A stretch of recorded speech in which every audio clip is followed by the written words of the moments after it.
Hormuz జలసంధి సమీపంలో ఘోర హెలికాప్టర్ ప్రమాదం జరిగింది. ఈ ప్రమాదంలో 14 మంది సౌదీ పౌరులు ప్రాణాలు కోల్పోయారు. పర్షియన్ గల్ఫ్ పశ్చిమ తీరాన ఉన్న రాస్ తనూరాలో సౌదీ ఆరామ్కోకు చెందిన హెలికాప్టర్ కుప్పకూలింది. ప్రమాద సమయంలో హెలికాప్టర్లో ప్రయాణిస్తున్న 14 మంది సిబ్బంది అక్కడికక్కడే మరణించినట్లు అధికారులు ధృవీకరించారు. ఈ ఘటనపై సౌదీ అధికారులు విచారణ జరుపుతున్నారు.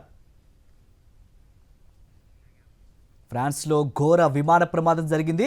ఒక చిన్న పౌర విమానం కుప్పకూలిన ఘటనలో పైలట్తో సహా 11 మంది మృతి చెందారు.